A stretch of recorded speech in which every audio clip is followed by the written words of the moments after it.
been separated from my group. It's been a couple of hours now, I think.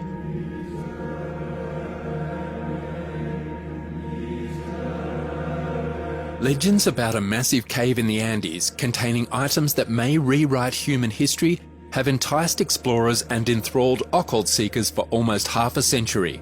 The Taos Cave is home of the Taos birds, and rumour has it a treasure trove of riches, treasures and spirits. The one guarded by the Shuar, and through which Neil Armstrong, the first man to set foot on the moon, stepped on the entrance to the underworld. This is the cave that contains the secret metal library, which records the history of both humankind and extraterrestrial civilization. Now, the daughter of a legendary explorer and scientists have discovered something new in these caverns. What exactly is the mystery underneath these caves? Did they finally discover alien bodies? Join us today as we investigate this mystery cave and all of the secrets it has been hiding up until now. To reach the Taos Cave, you have to travel for 8 hours east from Ecuador's capital city of Quito on tortuous potholed roads that zigzag through the cloud forest over the Amazon basin. Then you pull over just outside the little village of Mendez and follow a road to the muddy Santiago River's bank, where you'll witness residents carrying 150-pound bushels of bananas on their shoulders. From here, you get into a long wooden boat and cruise by cascading waterfalls to the beginning of a dirt trail. Hike about 5 hours in the humidity over Puntilla de Coangas mountain, then up to Bacana de Coangas top. The trek comes to an end in a meadow with 3 thatch houses, which house a dozen Shuar, the ancient tribe that protects the cave. The Shuar are the region's indigenous inhabitants, famous warriors famed for shamanism and shrinking their enemies' skulls. Taos calls from deep within territory governed and maintained by the tribe, and visitors must exercise extreme caution when negotiating local politics and traditions. Theo Tulcaridis, a geology professor and researcher at Ecuador's University of the Armed Forces and a renowned authority on Taos, discovered this the hard way in 2014. He climbed out of the cave after a few days of exploring to find 20 furious Shuar waiting for him. Tulcaridis had recruited local guides, but some other Shuar were disappointed that they had not been hired as well. My guide hugged me tight and whispered, "Don't resist," recounts Tulcaridis. A Shuar woman then lashed him with a belt. Everything we know about Taos starts with Janos Juan Moriz, an Argentine-Hungarian who, after looking and exploring in Peru, Bolivia and Argentina, discovered a source in Ecuador, which he kept anonymous until his death, who had shown him the location of the cave and disclosed the entrance to the underground world that he had been searching for so long. On July 21, 1969, he made his findings public in a thorough summary of the expedition that he provided to the Ecuadorian government as a notarial deed. Moriz claims that in Morana Santiago's underworld, "I have discovered valuable objects of great cultural and historical value to humanity. The objects consist especially of metal sheets that probably contain the summary of the history of an extraterrestrial civilization, of which we don't have the least indication to date. The geographic description includes pathways and man-made structures, as well as archaeological remnants from another civilization's life in the caverns." According to his claims and study, the entry into Ecuador is one of many to this world and intraterrestrial civilization, and it provides solid evidence that aliens previously came and lived on Earth. But it was the tablets with illustrations and ancient writing that drew the greatest worldwide interest. It is said that the history contained in these metals dates back 250,000 years in human history. This piqued the interest of Erich von Däniken, a Swiss writer whose fascination with the enigmatic Taos tunnels led him to write The Gold of the Gods, a book based on Moriz's findings in which the author claims to have been a participant in an expedition, entered the library and seen golden statues. He described the caverns as though he had been there using archive images of the Argentine and his anecdotes. The bestseller sold over 5 million copies until von Däniken admitted that he made up most of what was said, that he had not descended to the caverns, and that he had never known the enormous library existed.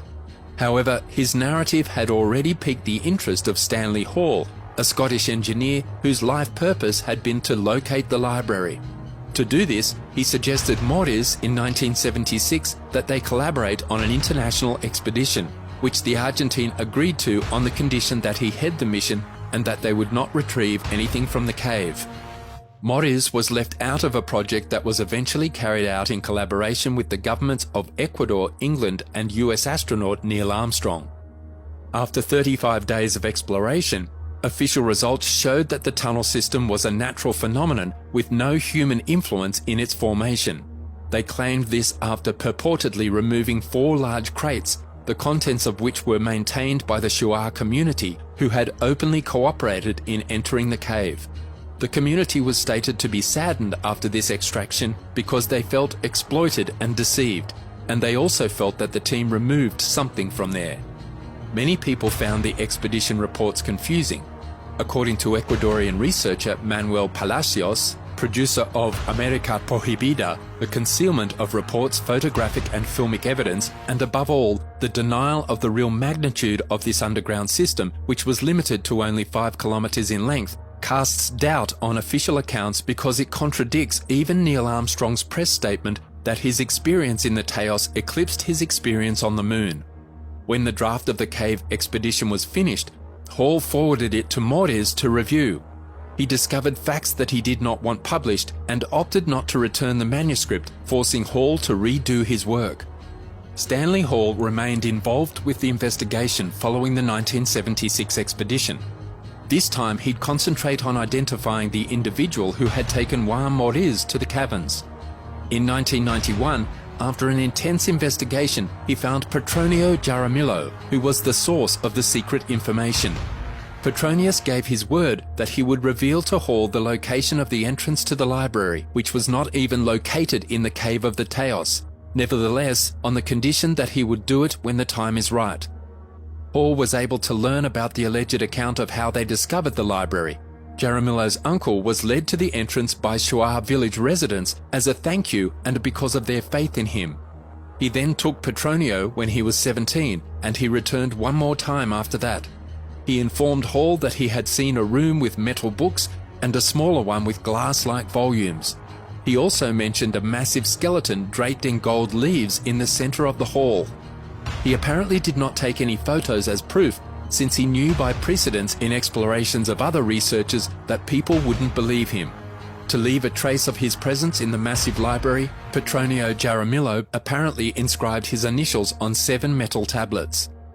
The plan for Hall and Jaramillo to enter and record the expedition without extraction was final. They would spend 3 to 4 months investigating and writing a report that would be submitted to UNESCO for validity. However, when the bombing of Peru began in 1995, they were forced to postpone the project. Due to Ecuador's political circumstances, Hall had to return to Scotland with his family in 1997, although his objective was to stick to the original plan. In May 1998, he received a phone call from Petronio Jaramillo's mother, informing him that he had been slain in an attempted robbery and that the exact location of the entry to the library had vanished. In 2005, despite the odds being stacked against him and the passing of a significant amount of time, Hall disclosed a potential site as the entrance they had been seeking for. This corresponds to accounts provided with him by Petronio and his son, whom he met after his father's death. Until his death in 2008, Stanley Hall encouraged individuals interested in uncovering this site to work together and contribute to humanity. The story of their bizarre search has remained largely untold for 45 years, but now the daughter of the expedition's leader, Stan Hall, has shed new light on what was undoubtedly one of the most extraordinary expeditions ever conducted by the Scottish explorer. Furthermore, Eileen Hall, a 31-year-old architectural assistant working in Edinburgh, has retraced her father's steps across the Andes, hoping to finish the epic quest he began more than 4 decades ago. "It was absolutely incredible," she remarked of her recent trip to the jungle for a documentary. "I can see why Neil Armstrong said the expedition was as great as the moon. It was really quite dangerous and scary being out there. Some of the film crew I was with recently ended up in hospital with viruses. They pushed themselves too much. We did not sleep much. It must have been much the same for participants of my father's trip." The expedition's organiser is currently mapping the caverns in 3D and attempting to have them designated as a UNESCO World Heritage Site. But what about the central riddle of the quest? Is there actually evidence of extraterrestrial life in the caves? It's impossible to acquire a genuine sense of magnitude while inside Teos. This isn't a claustrophobic maze of tight tunnels for the most part. It's a succession of gigantic chambers, some hundreds of feet tall. Earlier in the expedition, Ms. Hall was in the cave when she heard a loud noise coming from a high cranny of a cavern. I thought it sounded like footsteps, she recalls. Was that an extraterrestrial footprint? Time will tell, but the caves are clearly steeped in mystery. I believe the treasure cave exists, Ms. Hall stated, and I intend to do all in my power to realise my father's dream of discovering it. What are your thoughts on these mysterious caves, and what secrets do they hold? Tell us in the comments section.